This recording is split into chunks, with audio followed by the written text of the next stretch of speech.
इस video class में पौधों के आंतरिक परिवहन के अर्थात जैव प्रोसेस जैव की प्रक्रियाओं में ही एक टर्म है वाष्पोत्सर्जन, ट्रांसपिरेशन। तो आप जानते हैं कि पौधों की जड़ों के से जो मूल निकले होते हैं, मूल ही मिट्टी के रंध्रापाशों से जल को अब्जॉर्ब करके पौधे की पत्तियों तक पहुंचाने का कार्य। लेकिन जल को पत्तियों तक पहुंचाने के बाद जल का बाहर निकलना भी आवश्यक है। तो जो जल बाहर निकलता है उसे ही वाष्पोत्सर्जन सबसे ज्यादा जाता है। अगर परिभाषित किया जाए तो कहा सकता है कि पौधों के वायवीय भागों से, वायवीय भाग का मतलब हुआ पौधे की तना, पत्ती, पुष्प, फल आदि। पौधे के वायवीय भागों से पानी का वाष्प के रूप में उड़ने की क्रिया को वाष्पोत्सर्जन या उत्स्वेदन कहते हैं। सामान्य रूप में कहा जा सकता है कि पौधे के वायवीय भागों से जल के निकलने को ही वाष्पोत्सर्जन कहा जा सकता है, लेकिन यह बहुत अच्छा टर्म नहीं। इससे नहीं सकता कि पौधे के वायवीय भागों से पानी का वाष्प के रूप में उड़ने की क्रिया को वाष्पोत्सर्जन या उत्स्वेदन कहते हैं। क्या पौधे के वायवीय भागों से जल का वाष्पोत्सर्जन होता है, निकलता है? इसके लिए एक बेलजार के द्वारा प्रयोग किया गया, ऐसे प्रदर्शन द्वारा दर्शाया गया कि वाष्पोत्सर्जन की क्रिया में जल निकलता है। जो वाष्पोत्सर्जन की क्रिया में जल निकलता है, जितना जल पौधे की जड़ों के द्वारा अवशोषित किया जाता है उसमें से 98% जल जो है वो बाहर निकल जाता है। केवल 2% ही जल जो है वह पौधे की कोशिकाओं के रूप के प्रोटोप्लाज्म में संरक्षित हो पाता है या अनिकार्य में रहता है। तो अगर देखा जाए वाष्पोत्सर्जन कितने प्रकार का होता है, एक रंध्रों के द्वारा होता है, उत्तजा के द्वारा होता है और वात रंध्रों के द्वारा। जो रंध्र होते हैं वो विशेष रूप से पत्तियों में पाए जाते हैं, और जो उपत्वचा ट्यूबिकल है, पौधे की वायवीय भागों पत्तियों में एक उपत्वचा ट्यूबिकल की वसीय लेयर होती है, लेकिन इसमें भी कुछ छिद्र हो सकते हैं, होते हैं जिसके द्वारा जल की हानि होती है। तीसरा है वात रंध्र। यह पौधों के तनों में छाल होती है, वात जिसे कहते हैं, उस छाल से होती हुई पौधे के अंदर तक काटेस तक पहुंचती है, जिसे हम वात रंध्र लैंडिसस कहते हैं। तो 3 स्थानों से अर्थात रंध्रों के द्वारा, त्वचा के द्वारा और रंध्रों के द्वारा, त्वचा के द्वारा और वात रंध्रों के द्वारा वाष्पोत्सर्जन की क्रिया होती है। यह कह सकते हैं कि ये वाष्पोत्सर्जन के प्रकार, टाइप्स ऑफ ट्रांसपिरेशन, वात रंध्रों के द्वारा, उत्तचा के द्वारा और वात रंध्रों, उत्तचा और रंध्रों के द्वारा, टाइप्स ऑफ ट्रांसपिरेशन। अब इस क्रिया को प्रदर्शित करने के लिए ये क्या करते हैं, कांच की प्लेट लेते हैं, उस पर गोल बेलजार रखते हैं, इसके अंदर में खूब नमी युक्त इसमें पानी की अधिक मात्रा होती है, गमले में पौधा लगा सकते हैं। इस गमले को जब कांच की प्लेट पर रखते हैं तो पॉलीथीन से बांध देते हैं गमले के साथ में, ताकि किसी भी स्थान से पानी की बूंदें बाहर ना निकले, अर्थात कोई से गुंजाइश चांसेस ना हो कि जल गमले से बाहर हो जाए। जब कांच की प्लेट के इस गमले के पौधे के ऊपर बेलजार रखते हैं तो वैसे ही इसको जो है हम वायु अवरोध कर देते हैं, ताकि जल की वाष्प जो हो बाहर न निकल पाए या बाहर से अंदर जाने कोई व्यवस्था न होने पाए। इस प्रकार जब हम कुछ समय के बाद 2-4 घंटे के बाद देखते हैं तो बेलजार के ऊपरी भाग पर पानी की बूंदें हमको दिखाई पड़ती। क्या है? जल की बूंदें, पानी की बूंदें पौधे द्वारा निकली हैं।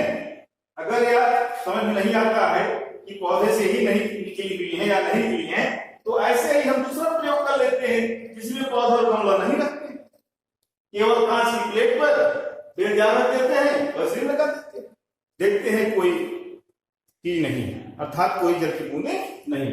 इससे सिद्ध होता है कि वाष्पोत्सर्जन की क्रिया जो है वह पौधे के वायवीय भाग द्वारा ही होती है। अब आता है कि इसके क्या लाभ हैं, वाष्पोत्सर्जन के लाभ क्या है। तो वाष्पोत्सर्जन के लाभ में नंबर तो यह है सबसे पहले कि पानी में पौधों का अवशोषण और खनिज लवणों का जो अवशोषण होता है वह जल के द्वारा ही संभव है, अर्थात जब पृथ्वी में आते हैं तो जब ऊपर तक पत्तियों तक जल पहुंच जाता है यदि जल न निकले, बाहर ना जाए, तो नीचे से और जल की मात्रा नहीं जा सकती। इसलिए पहले आए हुए जल का निकलना अति आवश्यक है।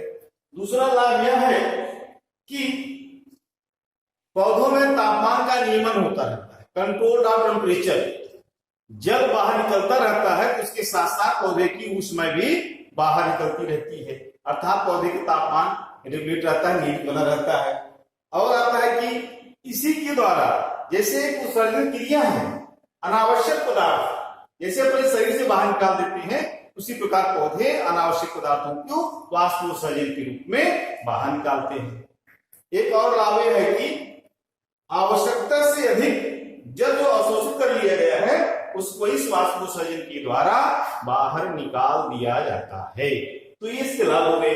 अब आता है कार्य अर्थात फैक्टर्स जो इस वाष्पोत्सर्जन को प्रभावित करते हैं, फैक्टर्स इन्फ्लुएंस ट्रांसपिरेशन। तो नंबर 1 आता है वायु की आर्द्रता।